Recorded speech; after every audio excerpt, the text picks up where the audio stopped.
Hello everybody. I hope you are doing very well. So আপনারা যারা WB SSC group C group D apply এখনো পর্যন্ত করতে পারেননি, আজ এখন 7ই ডিসেম্বর 2025 10টা 35 মিনিট আমি ভিডিও রেকর্ডিং করছি। এখন থেকে বেশ কিছু ঘন্টা পর মানে আমাদের এই WB SSC group C group D application কিন্তু বন্ধ হয়ে যাবে। অর্থাৎ ডেডলাইন রয়েছে আমাদের 8 তারিখ। এই যে কালকে আমরা পুরো দিনটাই করতে পারবো রাত্রি 11টা 59 অবধি।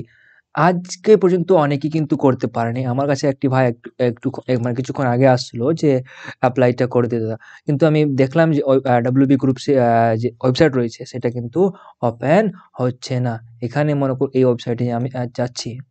দেখো এখনই কিন্তু ওপেন হচ্ছে না। তো এখন আপনাদের করণীয় কি? কিভাবে আপনারা এপ্লাই করতে পারেন? তো এখন রাত মোটামুটি 10:30 বাজে। তো যত লোক ট্রাই করবে এখন পুরো রাতভর ট্রাই করবে। আপনারা লেট নাইট আফটার 12 o'clock, ঠিক আছে? 12টার পর দেখবে 1টা 2টার দিকে মানে লোক অনেক ঘুমিয়ে পড়বে। তখন তোমরা ট্রাই করবে, দেখবেন ওয়েবসাইটটা অনেকটা খালি হয়ে থাকবে। তাছাড়া আর্লি ইন মর্নিং মানে 4টা 5টার দিকে করবে, তখন খুব ওয়েবসাইটটা মানে ভালো চলে।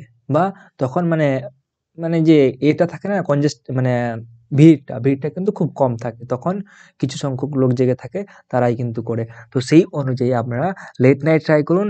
আই হোপ কমপ্লিট করতে পারবে। হুম। অনেকের টাকা মানে পেমেন্ট হয়নি, ওরাও কিন্তু আটকে রয়েছে এটার জন্য। তো ট্রাই করুন লাস্টে। আমি দেখো এখনই ওয়েবসাইটটা ওপেন করেছি কিন্তু ওপেন হচ্ছে না। হুম। তো এটা আপনারা নিজেদের মোবাইলে আপনারা লগইন করে দেখতে পারেন। ডব্লিউবি এসএসসি এভাবে সার্চ করবেন, এই ওয়েবসাইটগুলো আসবে। তোমরা এই যে এটা আছে WB SSC teacher and non teacher recruitment, এটাকে ক্লিক করলে কিন্তু অফিসিয়াল ওয়েবসাইটটা ওপেন হবে। বাট এখন কোনো এটা ওয়ার্কিং করছে না। দেখো চাক্কাটা ঘুরিয়ে যাচ্ছে কিন্তু কোনো কাজ হচ্ছে না। সো আই হোপ বোঝাতে পেরেছি। আর কোনো রকম কোয়েশ্চেন থাকলে, কোয়েরি থাকলে অবশ্যই কমেন্টে জানান। আমি যত শীঘ্রই হয় আপনাদের আনসার দেওয়ার চেষ্টা করব বা আপনাদের প্রবলেম সলিউশন দেওয়ার চেষ্টা করব। Thank you for watching this video till last. Keep learning, keep trying, and keep improving yourself. And just try your best to complete this application so that you can take your desired job. Okay. Thank you.